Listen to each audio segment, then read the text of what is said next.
दोस्तों आज हम वृषभ लग्न और राशि के लिए 2025 कैसा रहने वाला है उसी विषय पर बात कर रहे हैं। वैसे हम देखें तो यहाँ पर लग्न ऑलमोस्ट लोगों का कुछ लोगों का राशि और लग्न एक जैसा होता है, पर ऑलमोस्ट लोगों का लग्न अलग होता है और राशि अलग होता है। तो उस आधार पर आप देख सकते हैं कि इस साल कौन सा लग्न ज़्यादा अच्छा है या कौन सी राशि अच्छी है। यदि लग्न भी अच्छा है, राशि भी अच्छी है, तो फिर दोनों का रिजल्ट बहुत अच्छा रहने वाला है।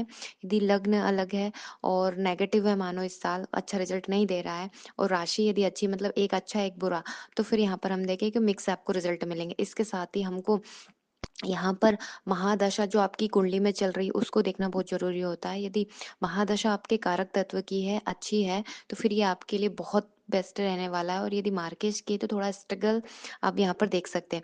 ओवरऑल हम देखें तो वृषभ लग्न के लिए ये साल बहुत अच्छा रहने वाला है और सक्सेस भी इस बार उनको मिलने वाली है, क्योंकि हम यहाँ पर देखें कि इस बार उनके जो लग्न में है गुरु गोचर कर रहे हैं, जो कि बहुत बेस्ट है। चाहे गुरु इसके लिए अच्छे नहीं माने जाते वृषभ के लिए, पर फिर गुरु क्या सकारात्मक है, तो वो स्वाभाविक है, अच्छी चीजें ही यहाँ पर देने के काम करेंगे।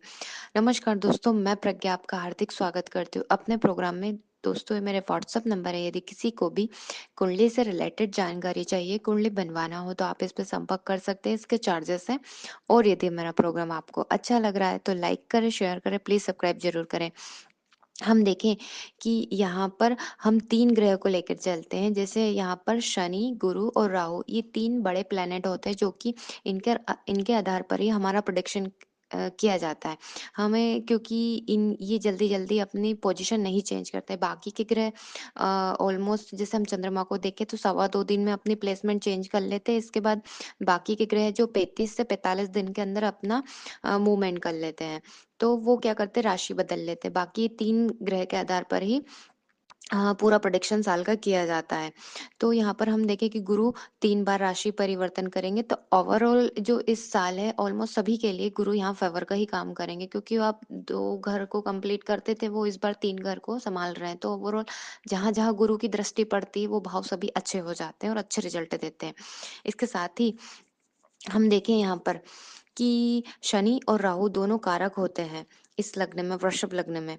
और इस बार हम देखें तो राहु है जो उनके दसम भाव से गोचर करेंगे, जो कि बेस्ट माना जाता है। दसम का राहु सबसे अच्छा माना जाता है, खासकर राजनीति के लिए। तो इसके साथ ही शनि भी आपके लाभ भाव से गुजर रहे हैं, जो कि पापी ग्रह भी 11वें भाव में मतलब लाभ भाव में बहुत अच्छे माने जाते हैं। तो ये अच्छा ही रिजल्ट देंगे। इसके साथ ही हम यहाँ देखें कि शनि यहाँ भाग्येश और कर्मेश होकर षष्ठ महापुरुष योग बना रहा है, जो कि बहुत बेस्ट है। इसके साथ हम देखें कि यहाँ पर शुरुआत का जो मई तक का समय है, वो विवाह के लिए बहुत बेस्ट है, और जिनको संतान नहीं है उनके लिए भी बहुत अच्छा है, क्योंकि 5वीं दृष्टि पंचम पर डालेगा गुरु लग्न से गोचर करके, और सप्तम में 7वीं, और नवम यानी भाग्य भाव पर 9वीं दृष्टि, जो कि भाग्य में वृद्धि करेगा, संतान में वृद्धि करेगा, और स्वाभाविक वैवाहिक जीवन में भी आप देख सकते हैं इसको। इसके साथ ही हम देखें कि शुक्र का लग्न है, तो वैसे ये लोग बहुत ज़्यादा हार्ड वर्किंग होते हैं, मतलब अच्छे माने जाते हैं। ये लोग बहुत ज़्यादा मेहनत वाले होते हैं। इनको थोड़ा-सा हम इस साल देखेंगे, सिर्फ़ केतु ही यहाँ पर प्रॉब्लम देगा, क्योंकि वो 4th भाव में गोचर कर रहा है, तो केतु मतलब घर से दूरी बनाएगा। बाकी ऐसा कोई इस साल उनको देखने को नहीं मिलेगा, और वो ओवरऑल ये साल उनके लिए बहुत अच्छा है। हम यहाँ पर देखें मई 13 मई से गुरु धन स्थान से गोचर करेंगे, जो कि जॉब के लिए बहुत बेस्ट है। नए-नए काम धंधे जो है उनके लिए ऑफर मिलेंगे, ये चीज़ बहुत अच्छी है। 18 अक्टूबर से 4 सितंबर तक का विवाह के लिए बहुत अच्छे हैं, क्योंकि गुरु यहाँ जो बोल सकते हैं पंचम दृष्टि सप्तम भाव को देखेंगे। इसके बाद में आखिरी में हम देखें 11 नवंबर से गुरु वक्री हो जाएंगे 10 मार्च तक मिथुन में। इसके साथ ही 31 मई से 28 जून का है जो मेष का शुक्र है, ये डिसीजन पेंडिंग रखना है, अपने व्यवहार पर थोड़ा-सा यहाँ पर ध्यान देना है।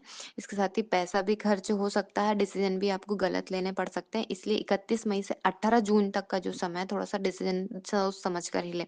इसके बाद 2 नवंबर से 25 नवंबर तक का जो समय है वो हेल्थ के लिए आपको ध्यान रखना है थोड़ा-सा। इसके साथ ही यदि हम देखें वृषभ लग्न है, तो यदि गुरु जब भी 6, 8, 12 से जाता है तो यहाँ पर प्रॉब्लम होती है। पर यहाँ पर खासकर हम देखें कि छठे भाव में यदि बोल सकते हैं कि गोचर होता है, तो फिर बहुत ज्यादा यहाँ पर प्रॉब्लम देखने को मिलेगी। खासकर कोर्ट केस का बहुत ध्यान रखना पड़ता है। तो यहाँ पर वैसे गुरु गोचर नहीं कर रहे हैं, तो ये चीज अच्छी है।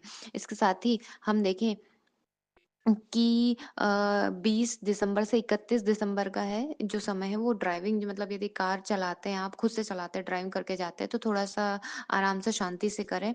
इसके साथ ही हम देखें कि 28 जनवरी से 30 मई जो गुरु शुक्र परिवर्तन राजयोग बन रहा है, तो ये प्रॉपर्टी को आपको बोल सकते हैं लाभ पहुँचाएगा, और या फिर नाम भी दे सकता है, मतलब अच्छा समय, ये वाला समय 28 जनवरी से 30 मई तक का बहुत अच्छा है। इसके बाद में हम देखें गुरु लग्न में आया, तो इस साल आप सात्विक बने रहेंगे, ये चीज़ सबसे अच्छी है। अप्रैल में शनि और राहु की युति बन रही है, जो कि अच्छी नहीं है। 14 अप्रैल को खासकर श्रापित दोष बन रहा है, वो भी आपके बोल सकते हैं 11वें भाव में, लाभ भाव में। तो वैसे 11वें भाव में इतना नुकसान तो नहीं है, पर फिर भी इस समय आप नई प्रॉपर्टी नहीं लेंगे, ना कोई एडवाइस आप मतलब इस महीने एडवाइस भी नहीं आप कर सकते हैं। ये महीने रुक जाए अप्रैल का। और यदि आप अपने दोस्त के साथ बिज़नेस करते हैं, तो उसमें उसमें भी ये डिसीज़न पेंडिंग रखना है आपको।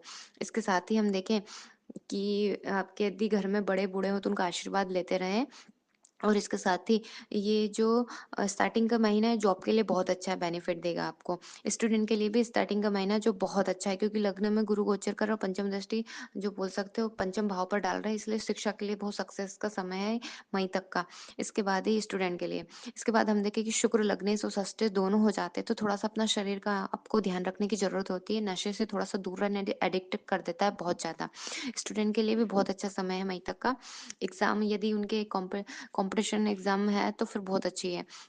लव बर्ड्स के लिए देखें कि हम शुक्र पंचम से 9 अक्टूबर से 1 दिसंबर तक गोचर करेंगे पंचम भाव में, तो वैसे नीच के हो रहे हैं, पर फिर भी लव बर्ड्स के लिए बहुत अच्छा है ये। शेयर मार्केट में हम देखें फरवरी से मई तक का महीना है, जो समय है वो बहुत अच्छा है।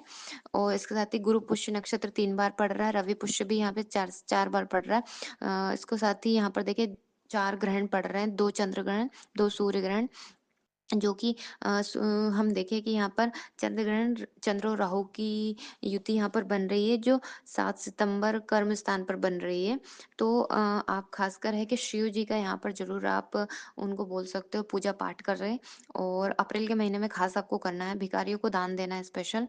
और कपड़े, अन्न, वस्त्र, ये जो अभी आपसे बन पड़े वो आपको देना है। और इस साल क्या है कि 2 नवंबर से 25 नवंबर तक का जो समय है, इस पर स्पेशल कोर्ट केस के लिए आपको थोड़ा सा यहाँ पर ध्यान रखना है। यदि आपकी डेट है कोर्ट केस की, तो डिले करिएगा, संभल कर रहिएगा। नया केस करना है तो वो भी नहीं करना है आपको, थोड़ा सा इस डेट को आप ध्यान रखिएगा।